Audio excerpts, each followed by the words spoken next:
मुझसे छिपा हुआ नहीं है। मैं जानता हूं कि आप किसी भी असुर को वृंदावन क्यों ना भेजें, और वो असुर कितना भी शक्तिशाली क्यों ना हो, कृष्ण का सामना नहीं कर पाता।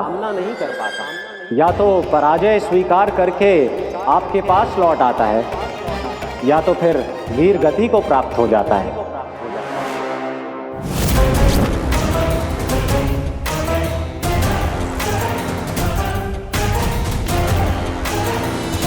वाह, मुझे मेरी असफलताएं स्मरण कराने आए हैं, मेरे घाव को खुरेदने आए हैं, उन पे नमक छिड़कने आए हैं। मित्र को शत्रु समझने की भूल मत कीजिए महाराज कंस। मैं तो आपकी सहायता करने आया हूं। हाँ, और मेरी सहायता। कृष्ण विष्णु अवतार है, आप विष्णु के भक्त हैं। मैं हूं विष्णु द्रोही, फिर भी तो आपके आराध्य को हानि पहुंचाना चाहता है, उसकी सहायता करना चाहते हैं आप। क्या आप निश्चित रूप से कह सकते हैं कि आप ब्रह्मांड के सभी नियमों को अच्छी तरह समझते हैं? अवश्य। आपके लिए बस इतना ही जानना पर्याप्त होगा कि मैं जो कुछ भी कर रहा हूं उसके लिए मेरे व्यक्तिगत कारण हैं। मैं तो बस आपके हित में पिछली बार की तरह एक सुझाव लेके आया था, पर यदि आप मेरा सुझाव सुनना भी नहीं चाहते तो आपकी इच्छा। नारायण हरि नारायण। जब से कान्हा का जन्म हुआ है ना, मैं तब से देख रही हूँ, तब से हम पे कोई भी संकट आती है ना, तो अचानक से कोई अपरिचित हमारी सहायता करने आ जाते हैं, और जाते समय कान्हा की आज्ञा लेके जाते हैं, और कभी कभी तो इसे प्रभु बोल के जाते हैं। बाबा संभालो। यशोदा, इस जानकी को चढ़ो है और विचित्र विचार तुम्हारे मन में है। अरे सब जानते हैं कि हमारा परिवार राजसी, तुम्हें पता ना चलता होगा, पर हमारे कान्हा को सब राजकुमार ही समझते हैं देखकर। इसीलिए उसे सम्मान देने के लिए सब ऐसा ही करते हैं, और कोई बात ना है।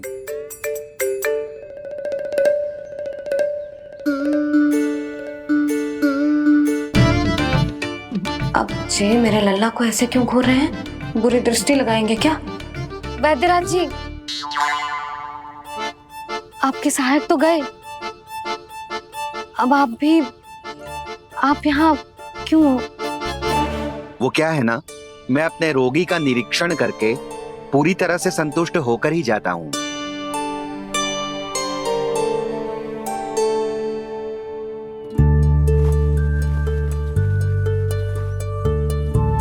हाँ, संकेत तो अच्छे हैं, कल सुबह तक बिल्कुल ठीक हो जाएगी। धन्यवाद वैद्य जी।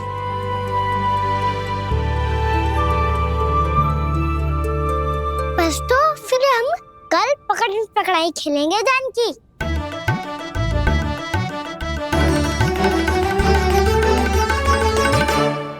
भानु, बंसी, जाकर उस क्षेत्र के चारों ओर बाड़ बनवा दो और वहां सूचना पट्ट भी लगा देना, ताकि जानकी के साथ जो हुआ है वो किसी और के साथ ना हो।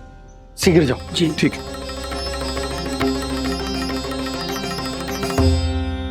बाड़ और सूचना पट लगवाने से समस्या का समाधान नहीं होगा बाबा। निर्दोष पशु सूचना पट देखकर भी कुछ समझ नहीं पाएंगे।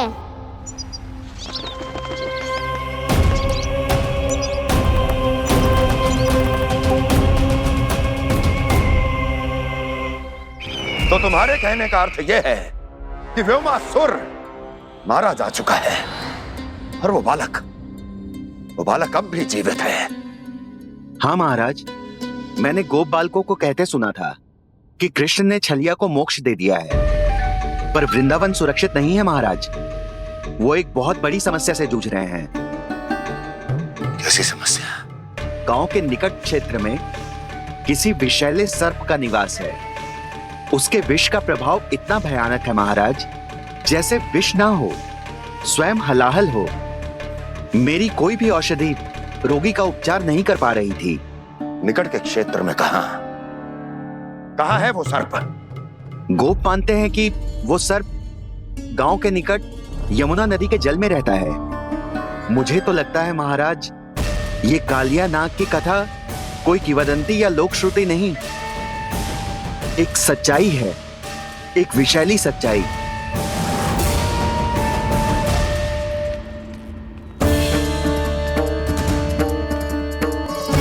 कालिया का सामना करने का समय आ गया है, पर उससे पहले मुझे बुलाना होगा उन्हें।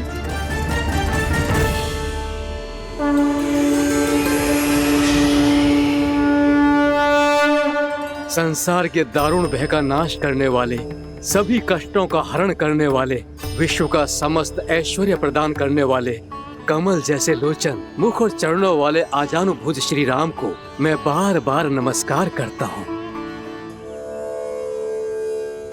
आपदामपहर्तारं दातारं सर्व संपदाम लोकाभिरामं श्री रामम भूयो भूयो नमाम्यहम्। कागभूसोंडी, कागभूसोंडी, कागभूसोंडी। प्रभु क्षमा करें, मुझे जाना होगा।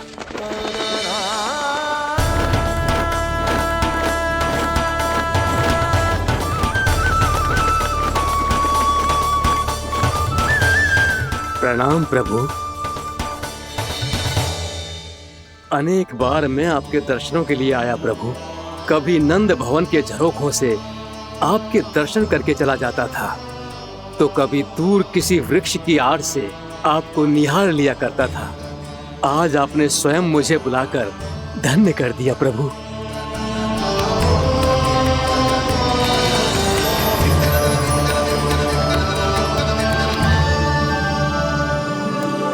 मैंने आपको यहाँ एक विशेष कारण से बुलाया है। आपके श्राप से इस कालिया नाग को मुक्त करने का समय आ गया है। ये तो बहुत ही उत्तम समाचार है प्रभु। इतने वर्ष बीत गए, मुझे आज भी स्मरण है वो दिन जब मैंने उन्हें श्राप दिया था। अपने क्रोध पर नियंत्रण खोकर बहुत बड़ी भूल कर दी थी मैंने प्रभु। बीती हुई घटनाओं पर दुखी होके कोई लाभ नहीं है। हमें भविष्य की ओर देखना होगा।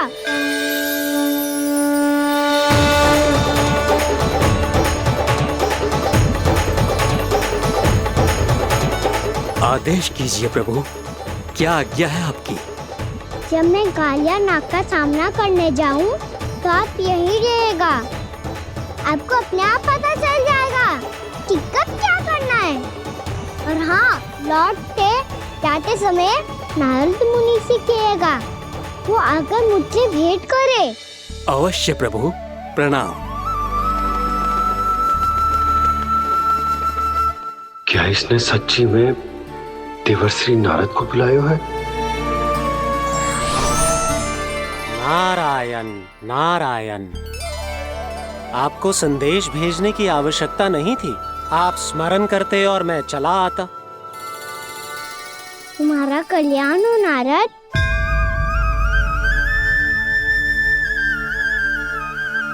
मैंने तुम्हें एक विशेष कार्य के लिए बुलाया है। आज्ञा दीजिए प्रभु। तुम्हें एक बार फिर कंस से भेंट करनी होगी। विचार कीजिए महाराज। क्या आप बिना किसी शंका के कह सकते हैं कि कौन सी पंखुड़ी पहली है और कौन सी आठवीं? उस दुष्ट से भेंट करना स्वयं कीचड़ में उतरने के समान है प्रभु। कमल पुष्प प्राप्त करना हो तो कीचड़ में उतरना पड़ता है नारद। आपका आदेश तो मैं स्वप्न में भी नहीं टाल सकता प्रभु। कंस कालिया नाग के बारे में जान गया है, पर वो उसका सामना करने का साहस नहीं कर पाएगा। मैं आतुर हूँ प्राप्ति, मूर्ख नहीं। मेरी बुद्धि फिर नहीं गई है। मैं स्वयं उस कालिया जैसे महाविशैले सर्प के सामने खड़ा हो जाऊं और अपने ही काल को आमंत्रित कर लूं।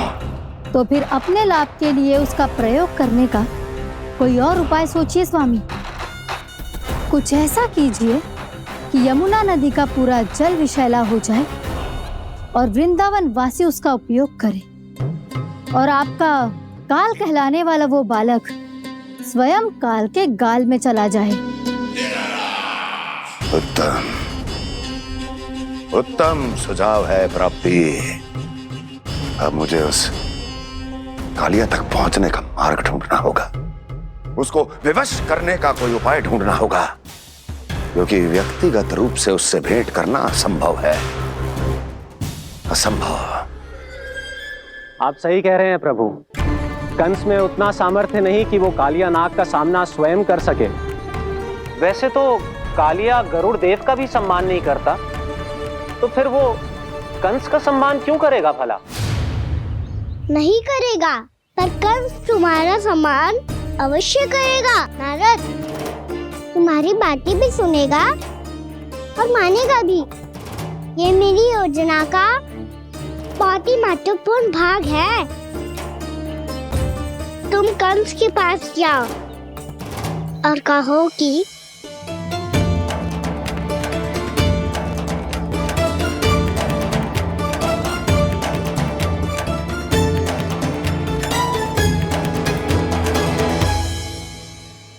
संतान अपने माता पिता को तीर्थ का सौभाग्य दिलाती, पर मेरा लल्ला कितना महान कि उसने हमारे घर को ही तीर्थ बना दिया। ऐसा तीर्थ जहां मेरी आंखों के सामने भक्त और भगवान का मिलन हो रहा है। जो आज्ञा प्रभु।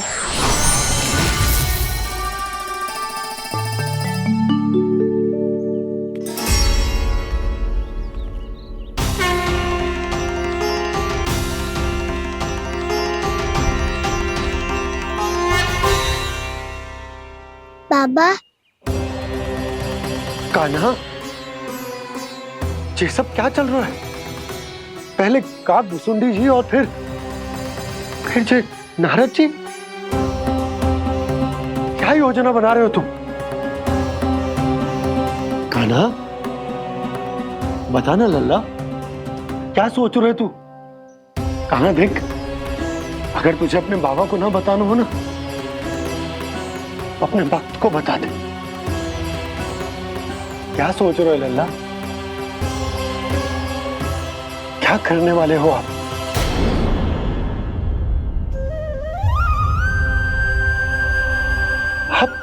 आप इतने दुखी क्यों हो? कान्हा,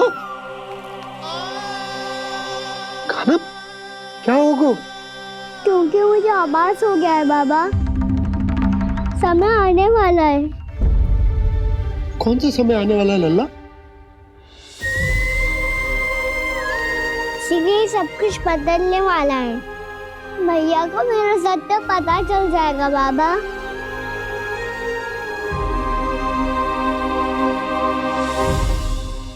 पर लल्ला, इसका काग भुसुंडी और कालिया नाग से क्या संबंध है? ऐसा क्या हुआ था और क्या होने वाला है?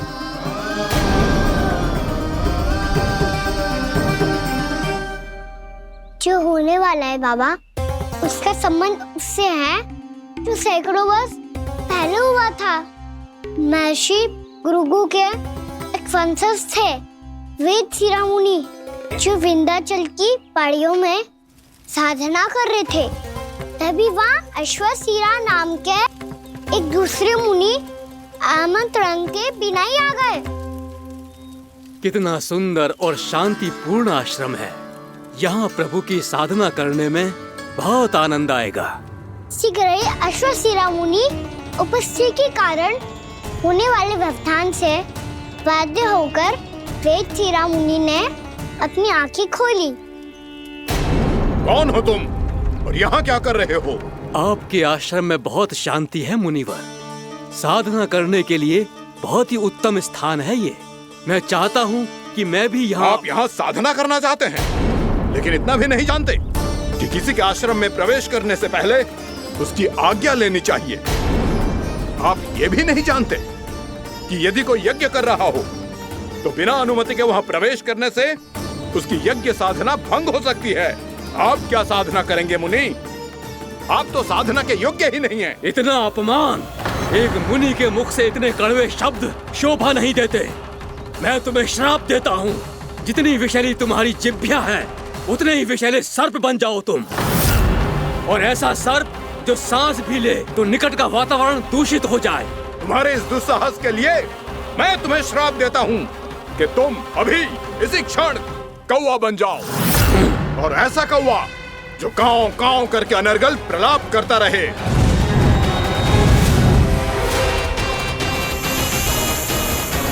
ये मैंने क्या किया? ये मैंने क्या किया? क्रोध के कारण दोनों ने एक दूसरे को श्राप दे दिया। पर दोनों ही मेरे भक्त हैं, और भगवान होकर मैं अपने भक्तों को इतनी कठिनाई में कैसे देख सकता था।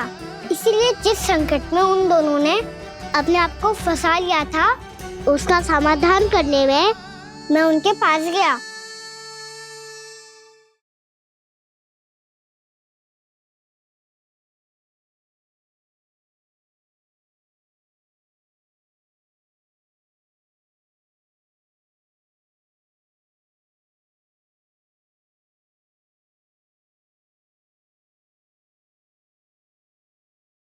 तंग करे मैया को खिजाए, खेले रूठे मनाए।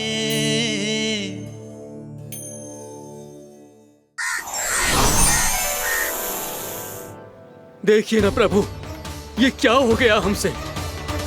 हमारी रक्षा कीजिए प्रभु, मार्ग दिखाइए हमें। क्रोध पर नियंत्रण ना होने के कारण आप दोनों ने एक दूसरे को बहुत ही भीषण संकट में डाल दिया है।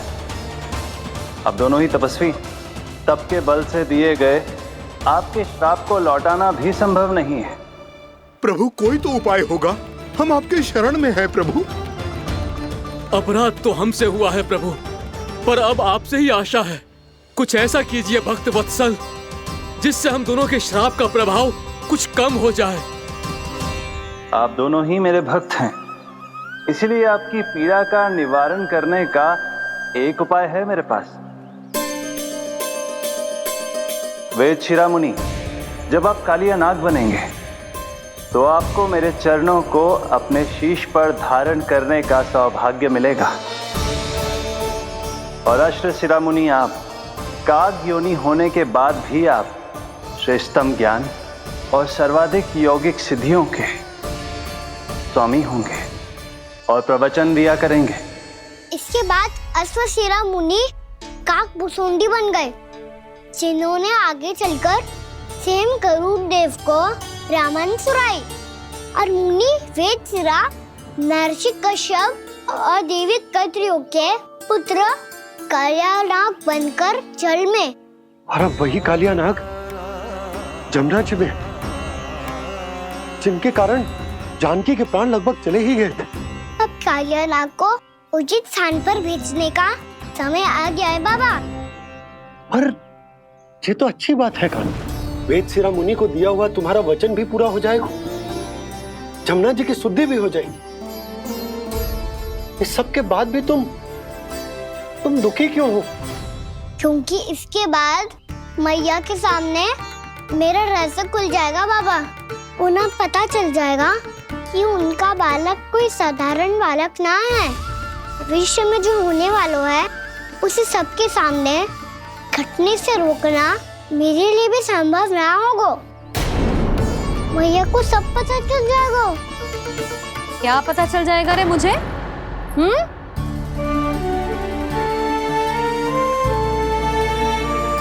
यही कि सबसे अधिक प्रेम मैं आपसे ही करता हूँ। अब बस भी कर, चलो भोजन के लिए बुलाने आई थी तुम दोनों को। भूखा थोड़े ना रहने दूंगी अपने लल्ला को, मेरा लल्ला दुर्बल हो जाएगा ना। आप खिलाओगे तो ही खाऊंगा। हाँ ठीक है, मैं ही खिलाऊंगी। अब चल, आओ जी चल।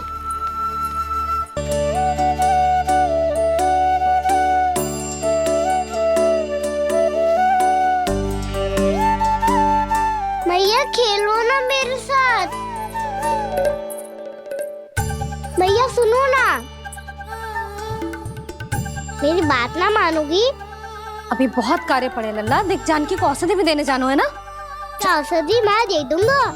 फिर तो खेलोगी ना आप मेरे साथ?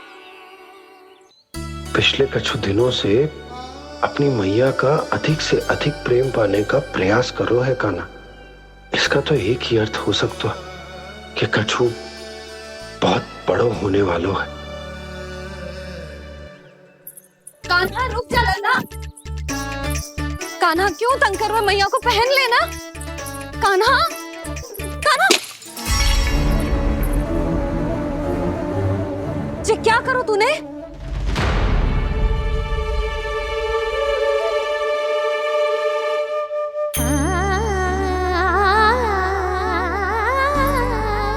अच्छा ठीक है, अब मुंह लटकाने की आवश्यकता ना है। ये ले।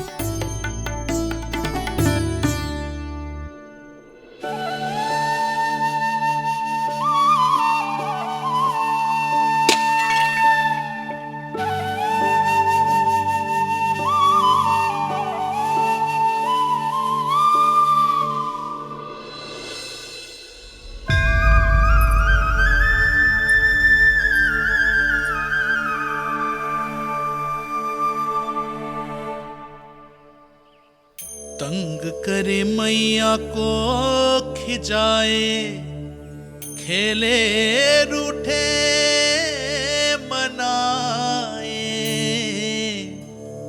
लीला अनोखी करके शरारत, कान्हा दंड भी पाए।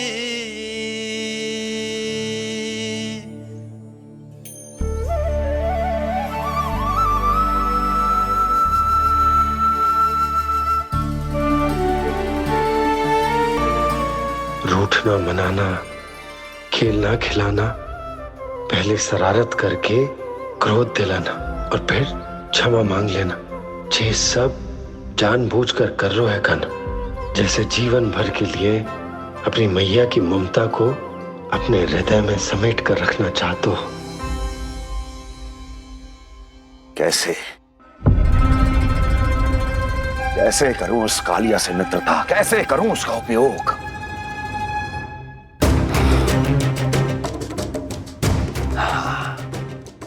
उस पर आक्रमण कर देता हूं और उसे किसी ना किसी तरह से यह विश्वास दिला देता हूं कि यह आक्रमण उस विष्णु अवतार ने किया है।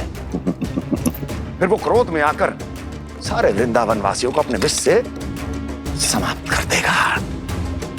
उचित है, ये उचित है। नारायण हरि, नारायण हरि।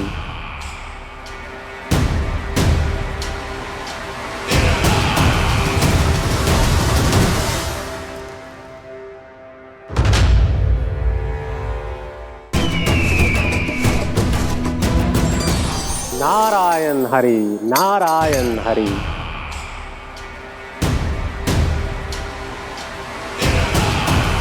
प्रणाम देवर्षि। किस योजना में कितना लाभ है और कितनी हानि, यह आंकलन करते करते थक गए होंगे मथुरा नरेश। देवर्षि, आज मेरा ध्यान कैसे आ गया आपको? आप तो सदैव ही मेरे ध्यान में रहते हैं महाराज कंस। सत्य तो यह है कि मथुरा में जो भी हो रहा है हरि। कारण चाहे जो हो, इनके पिछले सुझाव के कारण ही आज मेरे शत्रुओं की संख्या कम है। अन्यथा मैं देवकी के अन्य पुत्रों को भी जीवित छोड़ देता और आज वो सब अपने भाई के साथ मिलकर उसकी शक्ति को अनेक गुना बढ़ा देते। ठहरिए देवऋषि।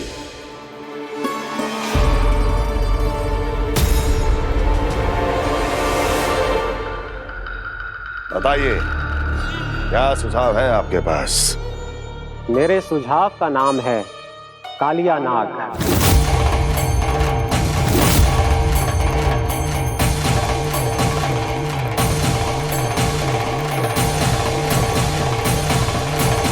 उसके विषय में मैं जानता हूं देवर्षि। तो समस्या यह है कि मैं स्वयं उससे मिलने नहीं जा सकता, उससे भेंट नहीं कर सकता। उस कृष्ण की हत्या के लिए उसको वृंदावन जाने के लिए तैयार नहीं कर सकता। तो मत जाइए उसके सामने और ना उसे भेजिए कृष्ण के सामने। हर बार आप किसी न किसी असुर को अपने शत्रु के क्षेत्र में भेजते हैं, जहां शत्रु उसका सामना करने के लिए पूरी तरह से तैयार होता है और आपका असुर मारा जाता है। इस बार शत्रु को युद्ध स्थल चुनने का अवसर मत दीजिए महाराज। इस बार योजना का जाल ऐसे बुनिए कि कृष्ण स्वयं उसके पास जाने के लिए विवश हो जाए। कालियानाग स्वयं काल है, मृत्यु का दूसरा नाम है। उसके विष का उपयोग अपने लाभ के लिए कीजिए महाराज। वैसे कालिया के विष की अधिकता का अनुमान तो होगा ही आपको।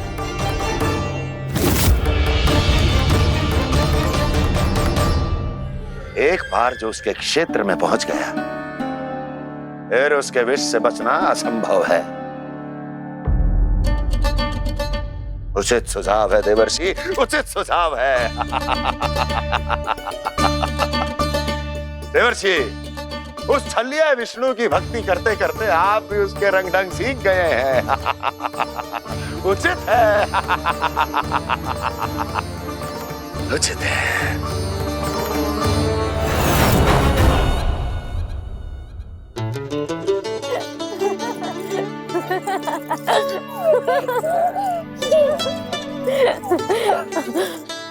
बस बस, बहुत आनंद ले लियो लल्ला।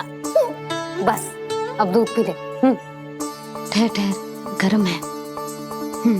जी ले ले।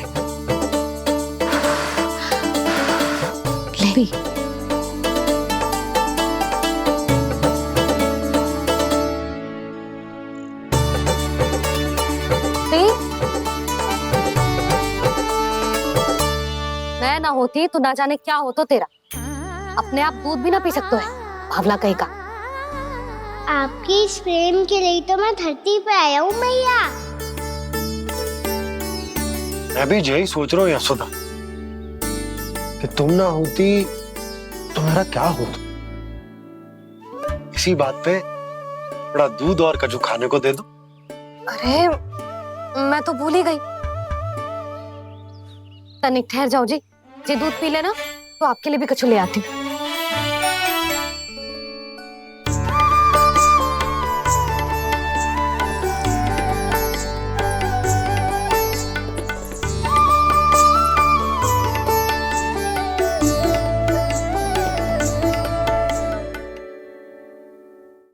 प्रणाम महाराज।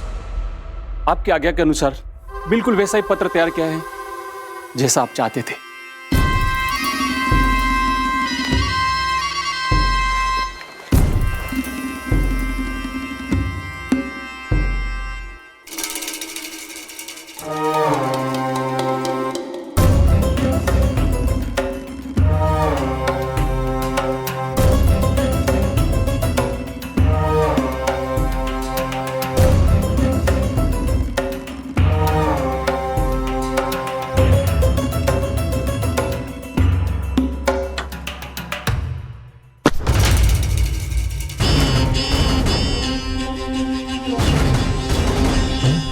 कृष्ण जन्म से लेकर आज तक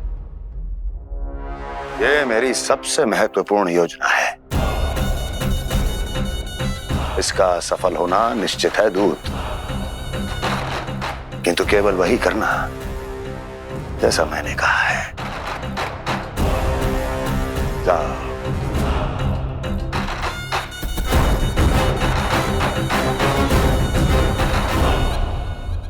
कान्हा,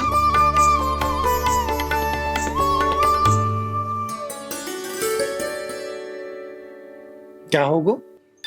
बाबा मैं चाहता हूँ कि मैया की ममता क्रिस्टल फ्रेम की वर्षा मुझ पे सरते ऐसे होते रहे। वो तो होती रहेगी लल्ला। अपने लल्ला के लिए किसी मैया का प्रेम कभी कम हो सकता है भला? नंदराज, वो मथुरा से एक दूत आयो है महाराज कंस का राजपत्र लेके।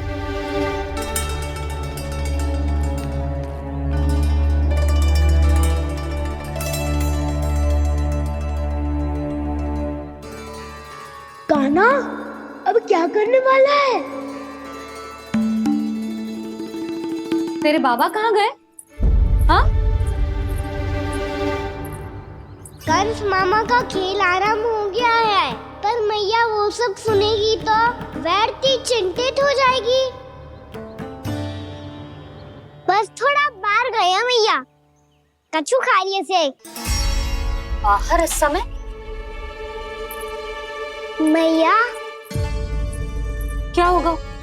मैया देखो ना, पीठ पे कछु हो रहा है। मेरा हाथ ना पकड़ो, आप करो ना। यहाँ? क्षमा करना मैया, पर अभी बाबा को ही संभालने दो ये सब। कहिए, क्या संदेश लाए हैं आप? नहीं नंदराज, नहीं। महाराज, कंस का आदेश है कि ये संदेश सभी गांव वालों के साथ ही पढ़ा जाए। ठीक है, मैं गांव वालों के सामने पढ़ दूंगा, पर मुझे तो दीजिए पढ़ने के लिए। महाराज की आज्ञा का पालन करना आपके लिए भी आवश्यक है नंदराज। सभी गांव वासियों की सभा बुलाइए। बंसी, सभी गांव वालों की सभा बुलाओ। राजपत्र में ऐसा क्या संदेश भेजो है कंस ने? अब मेरे पत्र को पढ़कर सब भौचक के रह जाएंगे। और वो कृष्ण, उस कृष्ण के पांव के नीचे से तो भूमि खिसक जाएगी, आकाश फट पड़ेगा, बिजलियां गिर जाएंगी। प्राप्ति, ओ प्राप्ति, कंस का पत्र। स्वयं को बहुत अधिक शक्तिशाली समझता है ना वो। अब देखता हूं कैसे वो इस महासंकट का सामना करता है। वो कृष्ण, वो अपनी मृत्यु स्वयं चुनेगा या मृत्यु की वेदी पर चढ़ा देगा प्रिय वृंदावन वासियों को।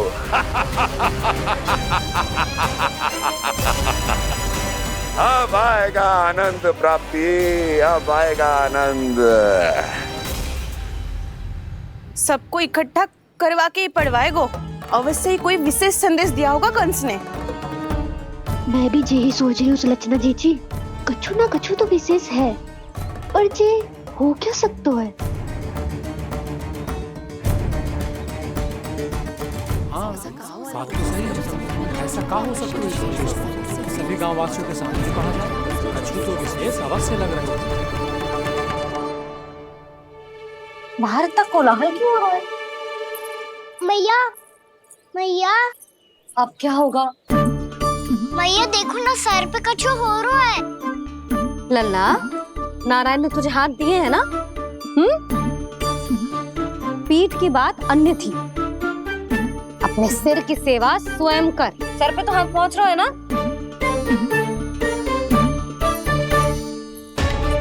मैया सुनो ना, मैया देखो ना, तीव्र कर, कछु हो रहा है।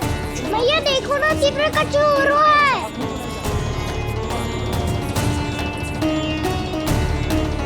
सब लोग आ चुके हैं, अपना संदेश सुनाइए आप। गोपराज नंद और सभी वृंदावन वासियों को सूचित किया जाता है कि मथुरा अधिपति और आप सभी के महाराज कंस ने कल सुबह भव्य पूजा का आयोजन किया है।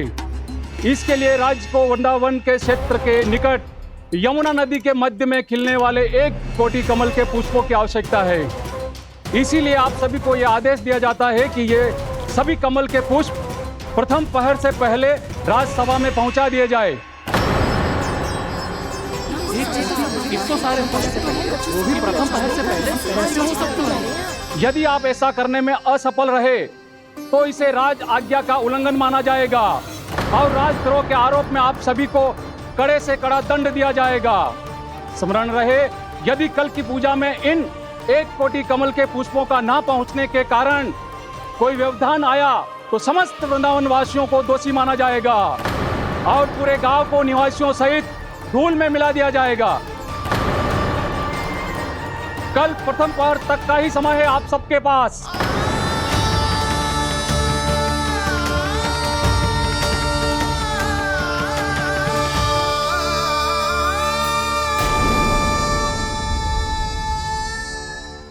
एक कोटि कमल पुष्प, वो भी कल प्रथम प्रहर में? ऐसे कैसे संभव है? और कोई साधारण पुष्प ना, यमुना नदी के मध्य खिलने वाले विशेष कमल के फूल चाहिए उन्हें, लेकिन यमुना नदी में तो कालिया नाग ने विष घोल के रखा है, तो फिर कैसे हो पाएगा?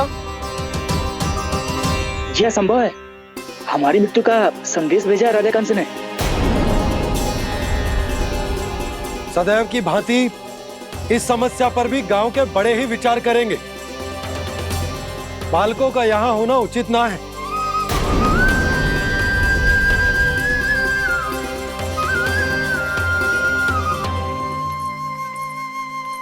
लल्ला ले, जे गेंद ले, जा अपने सखाओं के साथ खेल। सुबह उज्जवल, मधुमंगल वसंता, देखो भैया ने क्या दिया है। चलो खेलें, बहुत आनंद आएगा आज।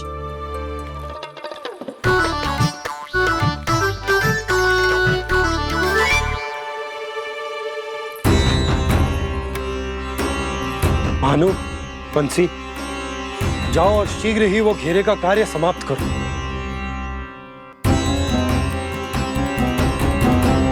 पर कछु ना कछु तो करना पड़ेगा ना। पर हम कर ही क्या सकते हैं? पुष्प लाने को और कोई उपाय है भी तो ना। मैं चला जाऊंगा जमुना जी में। वैसे भी मेरे जीवन के कितने दिन शेष बचे हैं। गांव के लिए, समाज के लिए कुछ करके मरूं, तभी तो शांति मिलेगी। ना काका, यदि आप उस विषैले जल में छलांग लगा भी दोगे, किंतु 1 कोटि कमल पुष्प एकत्रित कर पाना आपके लिए संभव ना है। इससे अच्छा है कि मैं चला जाऊं। यदि मैं मर भी गया तो मेरे पीछे रोने वाला कोई ना है। किसी को कहीं जाने की आवश्यकता ना है। गोप नरेश होने के नाते ये मेरा कर्तव्य है कि मैं आप सबकी रक्षा करूं। नंदराज, आपको जाना है तो जाओ। हरिया, काका, भैया सब चले जाओ। लेकिन आपको पता है वहाँ का जल कितना विषैला है। आप लोग एक क्षण भी जीवित नहीं रह पाओगे। फिर कैसे इकट्ठा करेंगे 1 कोटि कमल पुष्प? आप बात तो सही कह रही हैं शांति। उस दुष्ट कंस ने ऐसी मांग रख के हम सबको फंसा दिया। हम में से कोई भी क्यों ना चला जाए और इस संकट का समाधान ना निकले को। कान्हा, बताना कौन सा खेल खेलें? गेंद पकड़ खेलते हैं। पर एक बात सुन लो सब, कोई भी तीव्र गति से ना फेंकेगा गेंद को। भैया ने स्वयं बनाई है मेरे लिए। सब तैयार हो? हाँ।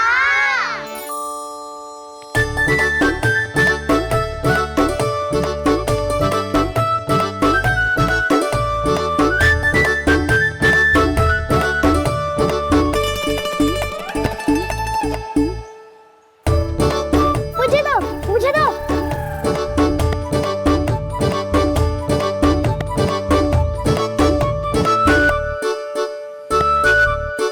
मुझे दो, मुझे दो।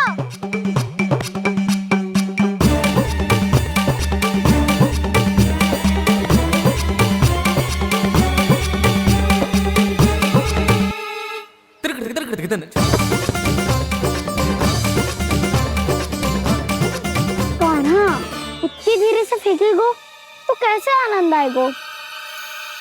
थोड़ा बल लगा के फेंक। हाँ कान्हा, हम अभी बड़े हो गए हैं, तू अब भी छोटे बालकों की तरह फेंक रहा है।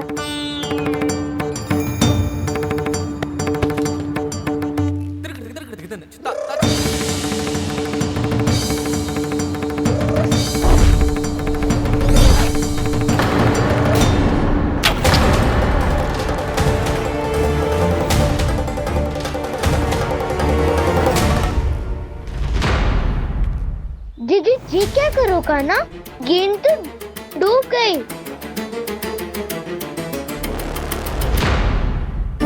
अच्छा, तो ये सब इसकी योजना का भाग था ताकि ये कालिया का सामना कर पाए। तुम सबने तो कही थी तीव्र गति से फेंको। देखो फिकवा दी ना मेरी गेम। मुझसे नदी में। अब मुझे जाके लानी पड़ेगी। रुक जा कान्हा, रुक जा कान्हा। जी क्या बोल रहे थे कान्हा? इसमें तो बहुत संकट है। कोई भी संकट मेरी मैया का उपहार खोने से बड़ा ना है। बहुत प्रेम से बना के उन्होंने दी थी। हे नारायण, कोई उपाय समझ में ना आ रहा है। भैया, हम कैसे करेंगे हम अपने गांव की रक्षा? कीड़े पड़ेंगे उस दुष्ट को। यदि उसके कारण किसी के प्राण चले गए तो कौन सा फल मिलेगा उसे इस पूजा का? तुम सही कह रही हो यशोदा, और हमारे पास कोई और दूसरा विकल्प भी तो ना है। यदि हमने मथुरा की राज आज्ञा का पालन ना किया तो इसका दुष्परिणाम पूरे गांव को भुगतना पड़ेगा।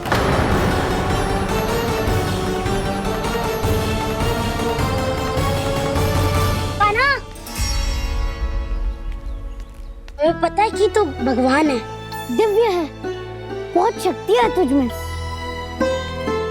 पर फिर भी हम तुझे विषैले जल में ना जाने दे सकते। कुछ होगा तो तुम सब इतनी हट कर रहे हो तो ठीक है, ना जाऊंगा।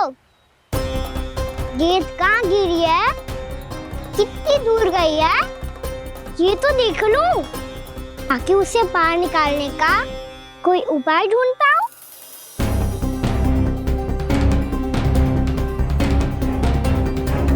हाँ।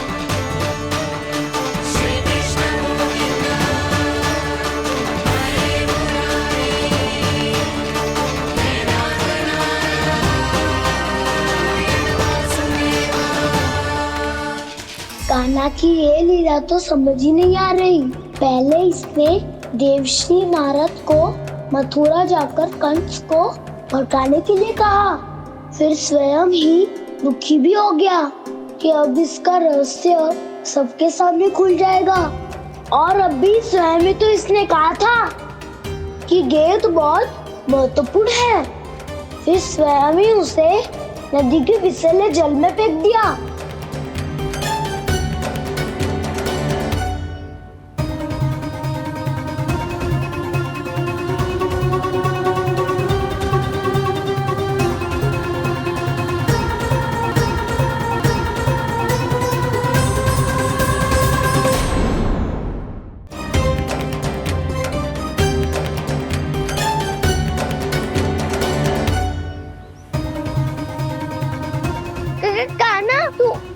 ऊपर क्यों चढ़ रहा है? अरे ऊंचाई से देखूंगा तभी तो गेंद दिखेगी।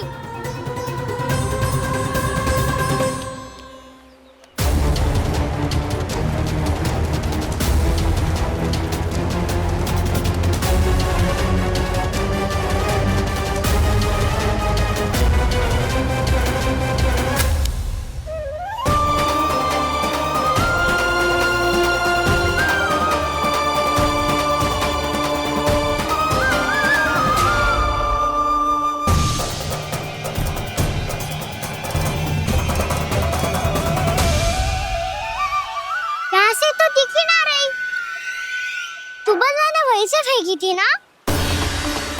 ना वहाँ से फेंकी थी। कहाँ से? देखा ना वहाँ से। समझ ना आ रहा, ठीक बताना कहाँ से फेंकी थी?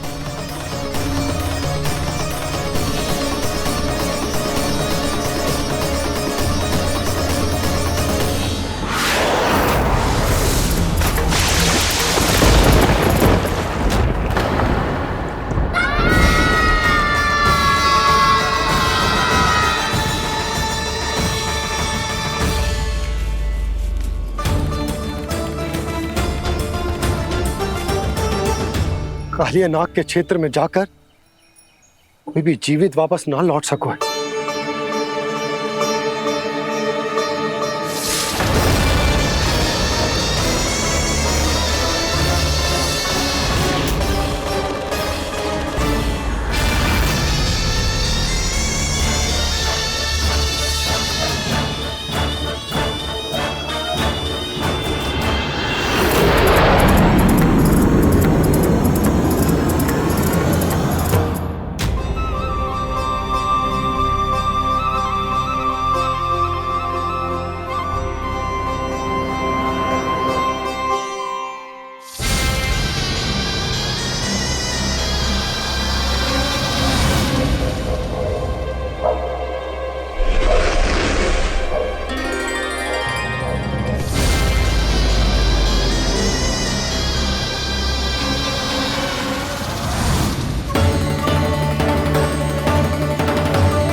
कालिया नाग तो उसे देखते ही निकल जाएगा।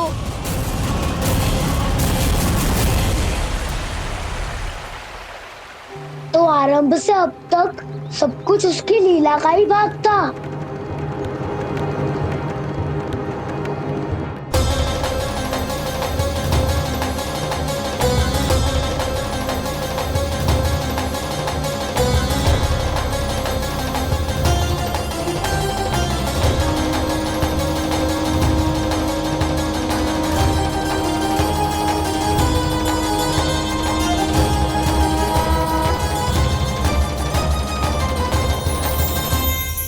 इतना सुंदर रूप, मन मोहने वाली मुस्कान, अद्भुत तेज और भगवान जैसी दिव्यता। कौन हो तुम? हाँ, तुम्हें देखकर तो हम सब सम्मोहित ही हो गए।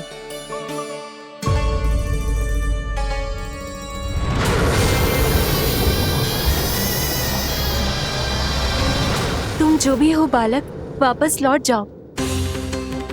हमारा हृदय तुम्हें ही देखते रहना चाहता है, किंतु यदि हमारे पति जाग गए तो तुम्हें अवश्य हानि पहुंचाएंगे। ये बहुत विषैले है बालक, कालकोट जैसे भयानक। इनके विष से तुम नहीं बच सकोगे। नंदराज, कालिया नाग के विष का प्रभाव बढ़ते ही जा रहा है। पहले 8 कोस तक उसके विष का प्रभाव था, अब तो 1 योजन से अधिक क्षेत्र में फैलो है। जल पीने के प्रयास से अनेक पशु मारे गए हैं और नदी के निकट के वृक्ष और वनस्पति सब नष्ट होने लगे।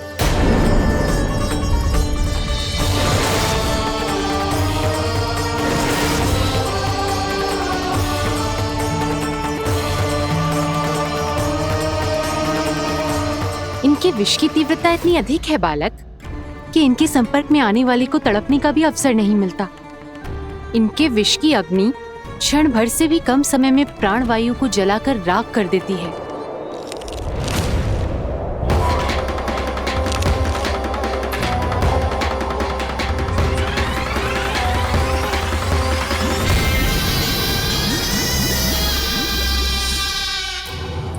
तब तो समस्या और भी गंभीर हो जाएगी। मैंने तो सुनो है कि कालिया नाग कम से कम 2 योजन लंबा है, सैकड़ों फन है उसके।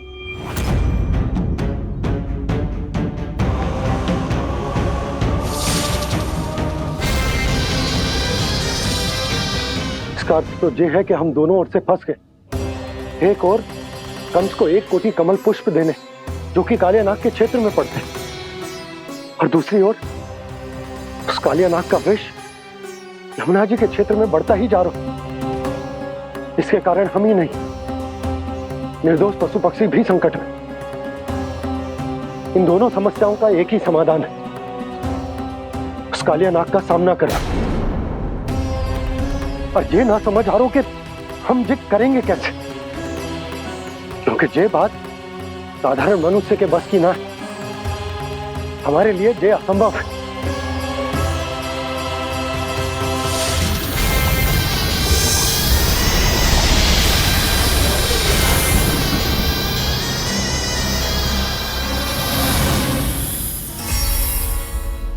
अब तो तुमने अपनी आंखों से भी देख लिया बालक, ये कितने विषैले हैं। नींद में भी विष उगलते हैं। इससे पहले कि तुम्हें कुछ हो जाए, चले जाओ यहाँ से, मान लो हमारी बात। आप सब मुझे जानती भी नहीं और फिर भी मेरी इतनी चिंता कर रही हैं आप। माँ की ममता भेदभाव नहीं जानती। तुम भी किसी के पुत्र हो और हम सब भी माँ हैं। एक माँ को हर बालक में अपनी ही संतान दिखाई देती है, इसलिए हम तुमसे विनती करते हैं, वापस चले जाओ, बचा लो अपने प्राण। मेरी चिंता मत कीजिए, मुझे कुछ नहीं होगा। होगा, अनर्थ होगा यदि ये उठ गए तो।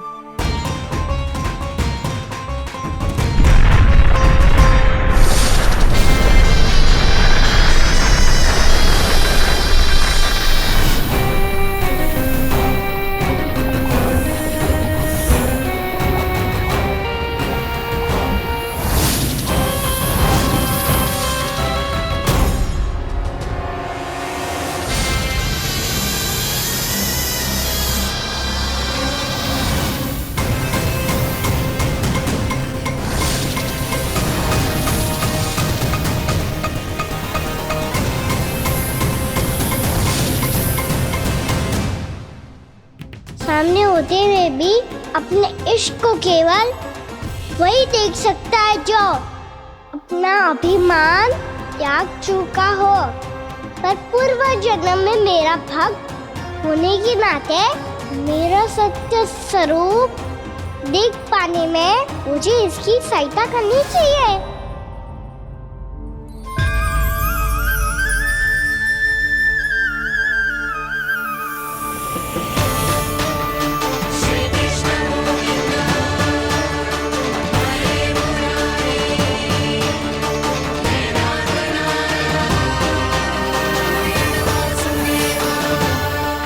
देखो हमारा छोटा सा कान्हा कैसे डट के खड़ा हुआ है, इतने विशालकाय, इतने महाभयंकर सबके सामने।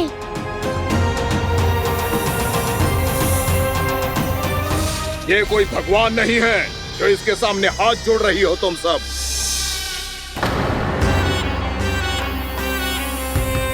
एक सामान्य साधारण बालक है ये, जो ये तक नहीं जानता कि इसके सामने है इसका काल, कालिया। तू कौन है बालक? मेरे इतने निकट आकर भी तू जीवित कैसे है? मेरी नहीं, अपनी चिंता करो कालिया। बहुत मनमानी कर ली तुमने। अब बस मैं तुम्हें रोकना हूँ। अब बस मैं तुम्हें रोकना हूँ। बित्ते भर का है तू, मेरे विष के बारे में जानता ही क्या है? और कहता है मुझे रोकने आया है। किससे? किससे रोकना चाहता है तू मुझे? मुझे क्रोध दिलाने की भूल मत कर बालक। अपनी फुंकार से ही तेरी इस मुस्कुराहट को अंतिम मुस्कुराहट बना सकता हूं मैं। शीघ्र बता, कौन है तू और किसने भेजा है तुझे? तुम्हें आवाज भी है कि अपनी पुकारों से तुम कितना विष भूल चुके हो। पवित्र यमुना नदी को कितना दूषित कर दिया तुमने। और यही नहीं, तुम्हारे कारण निकट के जीव जंतुओं, वृक्ष, वनस्पतियों सबको हानि पहुंच रही है। तो क्या? मुझे उससे क्या? मुझे है,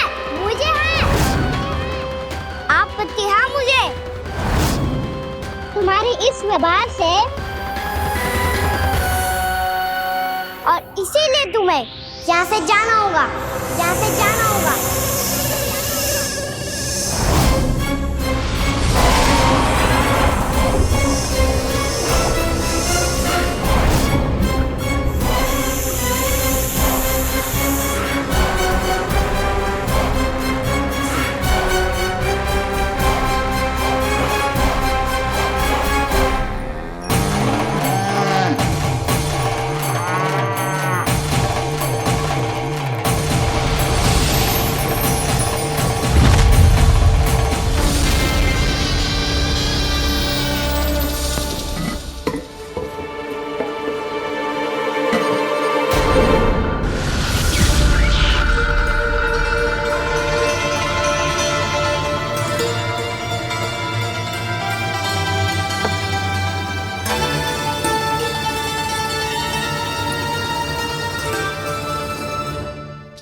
मुझे आदेश देने का साहस भी कैसे किया तूने?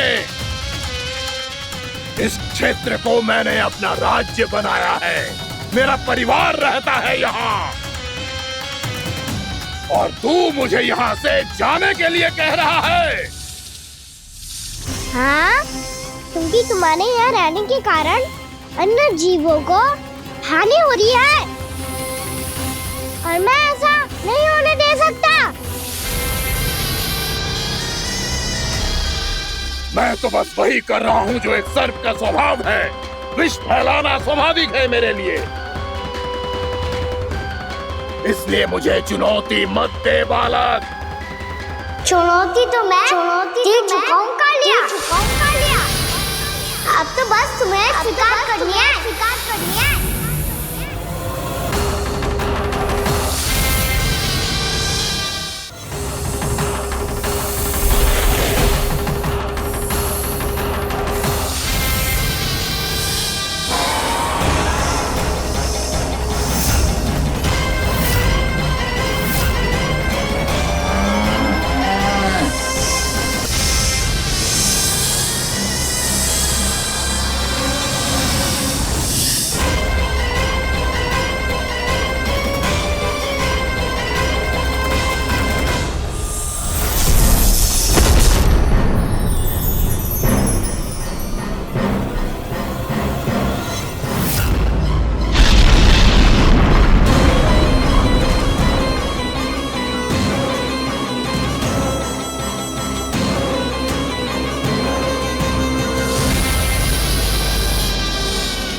चेतावनी दे रहा हूँ, यहाँ से चले जाओ, अपनी भूल को पहचानो कालिया, तुम जो कर रहे हो अनुचित है।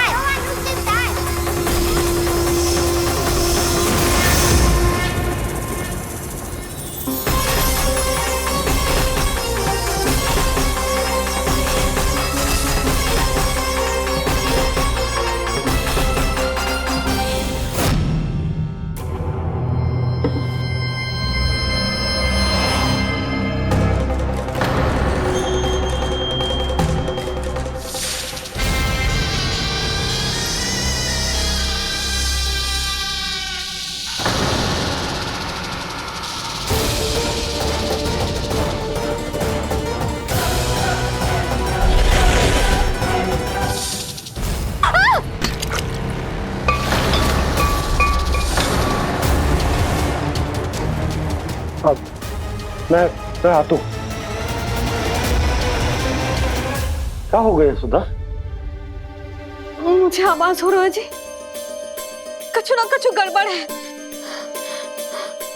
यशोदा, जो समस्या हमारे सामने है, हम सभी उसका समाधान खोजने में जुटे। तो तुम विश्वास करो, मैं कोई ना कोई समाधान अवश्य ढूंढ लूंगा। हम कैसे भी करके वो कमल के पुष्प उस कंस तक पहुंचा देंगे। नाना, समस्या उससे कहीं अधिक है, उससे कहीं अधिक बड़ी, उससे कहीं अधिक भयानक है।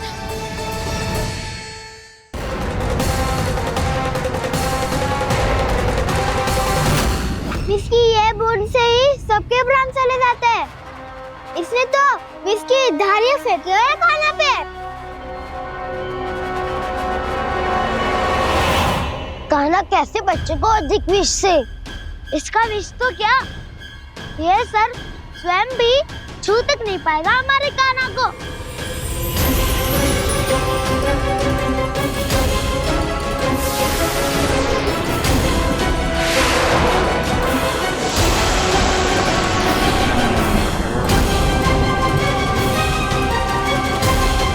तुम्हारे सखा को, मेरे भाई को कोई हानि नहीं पहुंचा पाएगा। ये कान्हा का सत्य चाहे जो हो बलराम, पर अभी तो जो एक बालक ही है ना। देखो कैसे विष के कारण स्थिर हो गया है।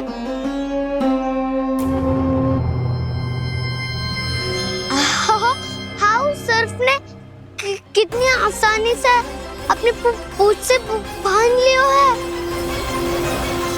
मुझे यहाँ से भगाना चाहता था ना तू? अब मैं तुझे दिखाऊंगा अपना सामर्थ्य। ये मूर्ख किसे बांधना चाहता है अपनी पूंछ में? उन्हें जिनका विस्तार सारे ब्रह्मांड में है, या उन्हें जो स्वयं अनंत है? पर देवराज, प्रभु ऐसा करने ही क्यों दे रहे हैं कालिया को? आप सब भूल रहे हैं देवगण, कालिया पूर्व जन्म में प्रभु का बहुत बड़ा भक्त था। उसी भक्ति का फल मिल रहा है अब इसे। वैसे भी भक्तों के मन का भाव सबल हो तो भगवान तो सहज ही बंध जाते हैं।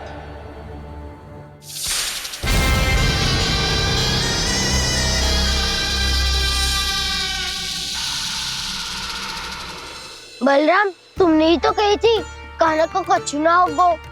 देखो दुष्ट ने चारों ओर से जकड़ लियो है।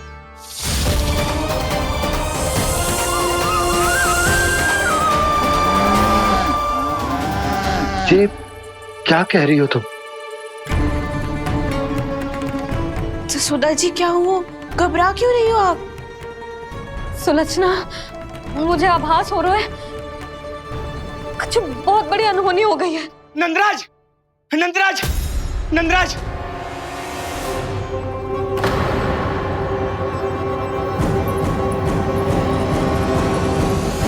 नंदराज, कान्हा ने जमुना नदी में छलांग लगा दी है। कान्हा ने जमुना नदी में छलांग लगा दी है। कान्हा ने जमुना नदी में छलांग लगा दी है। कान्हा जमुना में कूद गया है। मुझे लगा था आज कछु गड़बड़ होने वाली है। मुझे आज कान्हा को ना जाने देना चाहिए था।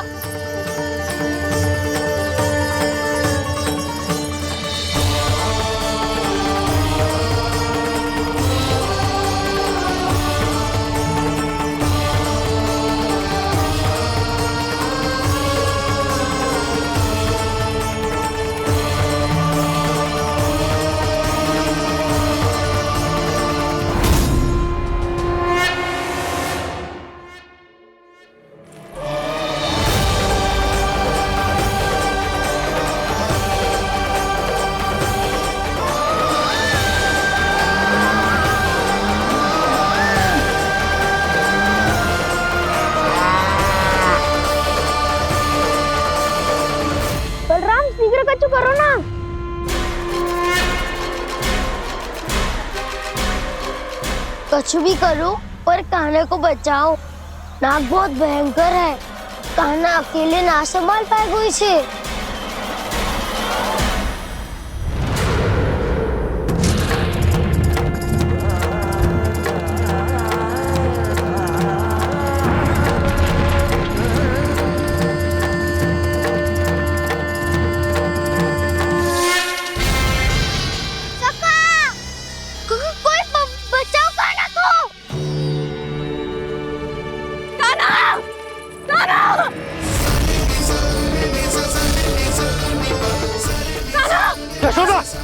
यशोदा रुको। छोड़ दो मुझे, प्लीज छोड़ दो मुझे। जीजी संभालो, बावली हो गई क्या? जीजी संभालो। कान्हा, कान्हा।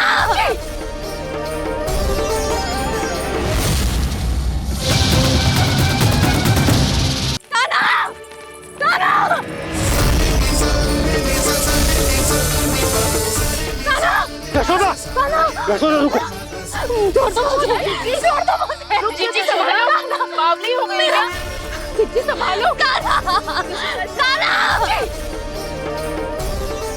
देखो अब कैसे तुम्हारे अस्थियों को तोड़कर छोटे छोटे टुकड़ों में बदल दूंगा मैं।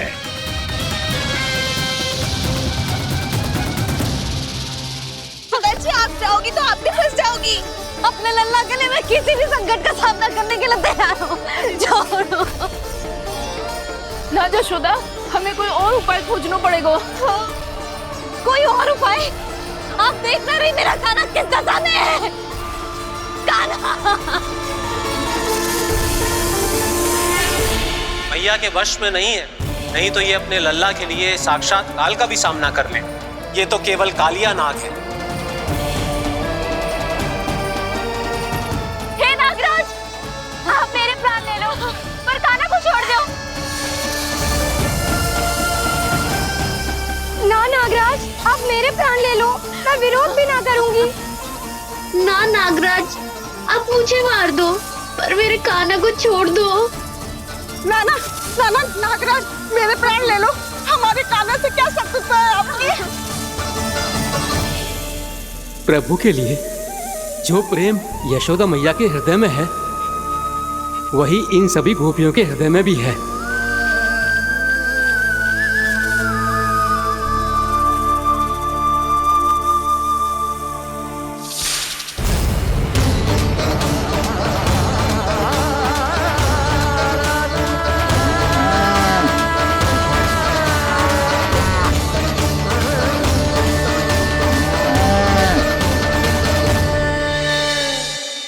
यशोदा, यशोदा, देखो इन गोपियों को, इन गैयाओं को। इन सब के मन में भी तुम्हारी भांति ही ममता भरी हुई। वो सब भी कान्हा से उतना ही प्रेम और स्नेह करती है, उतनी ही ममता से भरी हुई है जितनी कि तुम।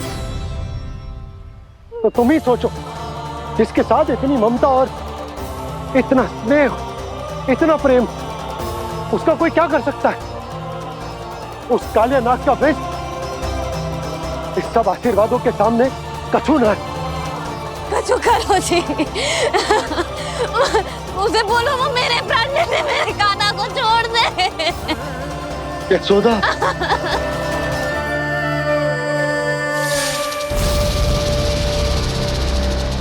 केवल इन्हीं में नहीं देवराज, नाग पत्नियों के हृदय में भी ममता का वही प्रेम उमड़ रहा है। देखिए। मैं आपके हाथ जोड़ती हूँ स्वामी, इस बालक को छोड़ दीजिए। ये अवश्य ही कोई दिव्य आत्मा है स्वामी। हम आपसे विनती करते हैं स्वामी, इस नन्हे बालक को हानि मत पहुंचाइए स्वामी। मेरी पत्नियां मेरे ही शत्रु के लिए विनती कर रही हैं। अब यदि इसके पक्ष में एक शब्द भी कहा तुम सबने, तो मैं इस बालक से पहले तुम सबके प्राण ले लूंगा। हो रहा प्रसन्न नाग कालिया, विजय को निश्चित जान। रोते बिलखते व्याकुल सब संकट में देख कान्हा के प्राण।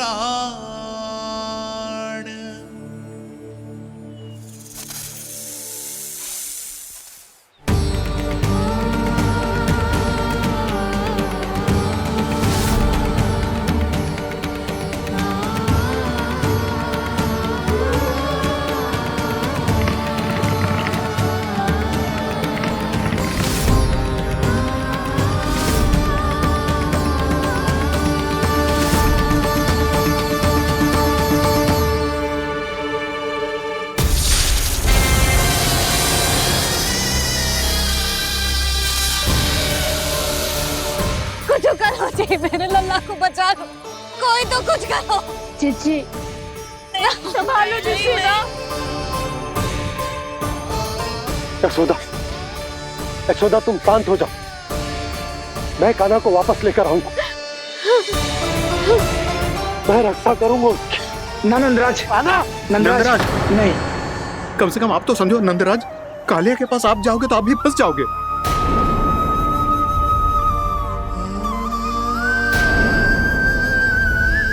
बलराम, तेरा भाई इतनी भीषण संकट में है और तुझे जरा भी दुख ना हो रहा? क्या आप सब अब तक नहीं समझ पाए कि कान्हा सच में कौन है? छोटे बाबा, आप तो उसका सत्य जानते हैं ना?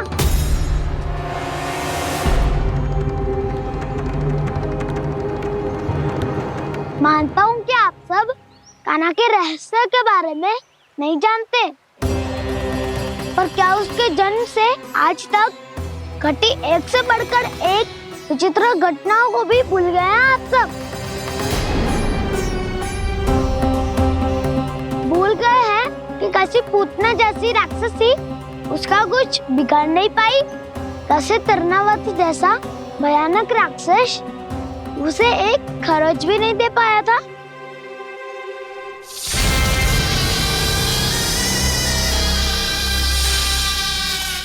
आप सबने अपनी आंखों से देखा था ना, बकासुर से कान्हा की रक्षा करने देवता स्वयं आए थे, पर सत्य तो ये है कि वह सभी देवता भी उस असुर के सामने असमर्थ हो गए थे। तब कान्हा ने बहुत ही आसानी से उस भयंकर असुर का वध किया था, एक ही बार में धराशायी कर दिया था उसे। तो आप सभी सोचिए, बार बार ऐसे असाधारण कार्य करने वाला बालक साधारण कैसे हो सकता है? अब तो आरंभ से ही सारा सत्य जानते हैं छोटे बाबा। रहस्य छुपाने में सदैव कान्हा की सहायता करते आए हैं आप, और आज आप स्वयं ही उसके सत्य को भूल रहे हैं। और तुम सब भी तो जानते हो कान्हा की शक्तियों के बारे में, तो क्या तनिक भी विश्वास ना है अपने सखा पे? बलराम जी, तू क्या कह रहे है? मैंने जो कहा उसका एक एक शब्द सत्य है छोटी माँ। यदि प्रभु की इच्छा हुई तभी कुछ ही क्षणों में सब कुछ अपनी आंखों से स्वयं अनुभव कर लेंगे आप।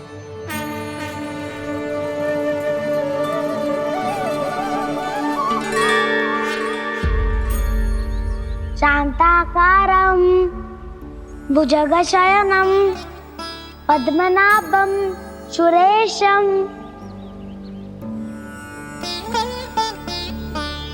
विश्वाधारं गगनसदृशं मेघवर्णं शुभांगं लक्ष्मीकान्तं कमलनयनं योगी वीरध्यानगम्यं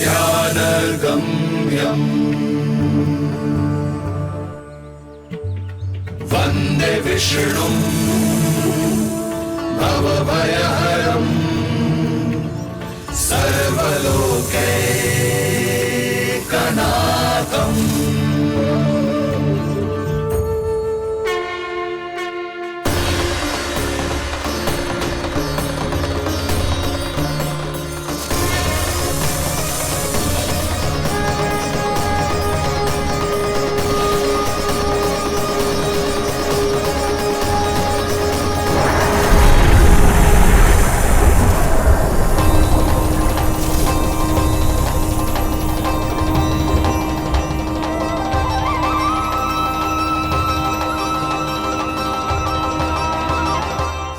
तुझे क्या लगता है बालक कि तू मेरी जकड़ से निकल गया तो अब बच जाएगा तू?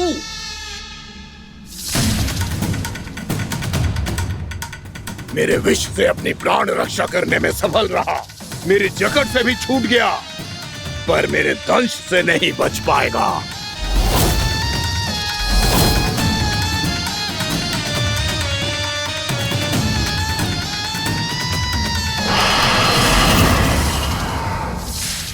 अब भय से भाग रहा है, पर मैं तुझे मृत्यु देकर रहूंगा।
मेरा नन्हा सा कान्हा कितनी देर भाग पाएगा?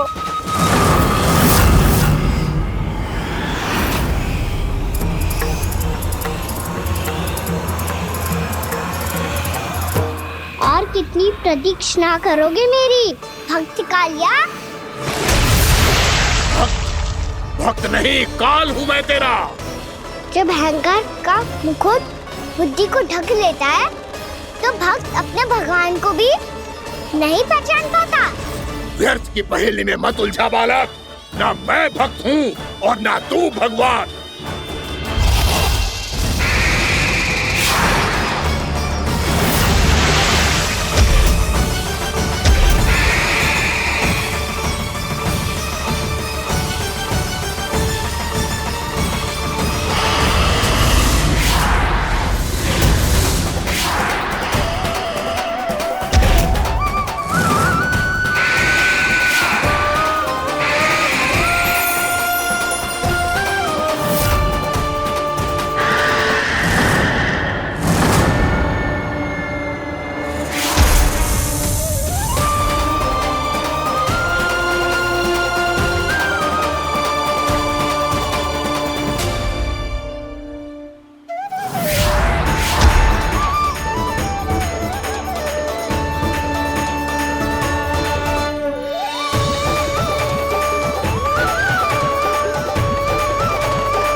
जिसके लिए इतने व्याकुल हो रहे थे, उसे छूकर कालिया नाग का हलाहल जैसा विष भी चरणामृत बन गया है और यमुना जी के जल में फैल चुके विष के प्रभाव को भी नष्ट कर रहा है।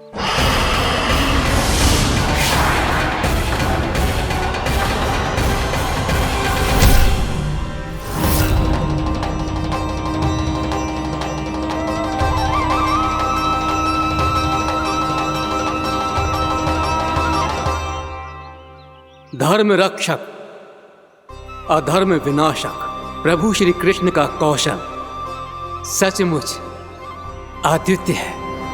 नारायण नारायण।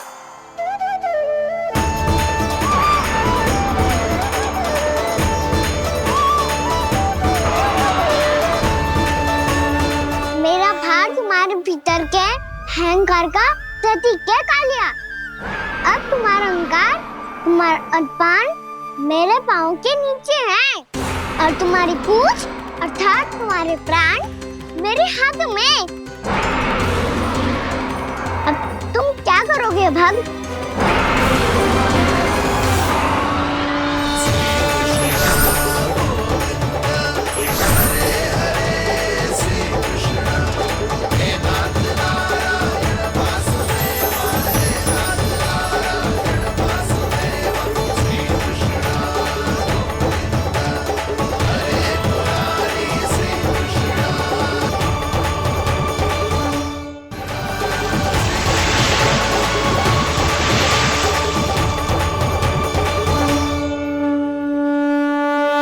प्रभु, भले ये आपको पहचानने में असमर्थ हो, पर हम सब ने आपको पहचान लिया है। हाँ प्रभु, एक भक्त होने के नाते और एक अर्धांगिनी और माँ होने के नाते मैं आपसे इनके प्राणों की भिक्षा मांगती हूँ। अपनी कृपा दिखाइए और इन्हें क्षमा कर दीजिए। आपके लिए मित्र और शत्रु में कोई अंतर नहीं प्रभु। उसी तरह आपकी कृपा और दंड में भी कोई अंतर नहीं। दोनों दया ही तो हैं, अकारण ही किसी को प्राप्त नहीं होती। हमें विश्वास है कि हमारे पति को मिला ये दंड कोई अभिशाप नहीं है, आपका वरदान है। ये सत्य है प्रभु कि इनसे बहुत से पाप हुए हैं। इनके विष से बहुत सारे जीव जंतु को हानि पहुंची है, पर अब आपके चरण इनके शीश पर पड़ गए हैं। ऐसी कृपा तो बड़े बड़े महान महात्माओं को भी दुर्लभ है, और इन्हें प्राप्त हुआ तो अवश्य ही ये किसी महान पुण्य का ही फल है। हे प्रभु, उन्हीं पुण्य कर्मों की शक्ति का आह्वान कर मैं आपसे विनती करती हूँ, इन्हें प्राणदान दीजिए। मैं अपने इस भक्त को क्षमा अवश्य करूंगी देवियों, यदि ये अपने अहंकार को त्याग कर मुझे पहचान ले तो।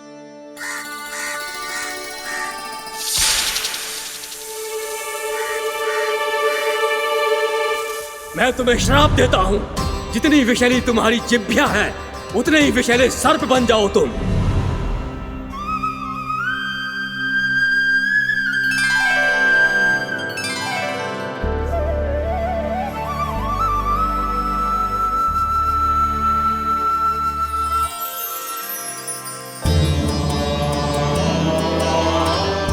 नारायण, मुझे क्षमा कीजिए नारायण। मैं तो आपका परम भक्त था, किंतु मैं आपको पहचान नहीं सका। इसका दंड तो मुझे मिलना ही था, किंतु मैं अब प्रायश्चित करना चाहता हूं। इसके लिए यदि आप मेरे प्राण भी ले लेंगे तो भी मुझे कोई दुख नहीं होगा। मैं अपना जीवन, मृत्यु और अपना अस्तित्व सब कुछ आपको समर्पित करता हूं। तुम्हें तुम्हारी क्रोध के कारण श्राप मिला, जिसे विशाल सर्प के रूप में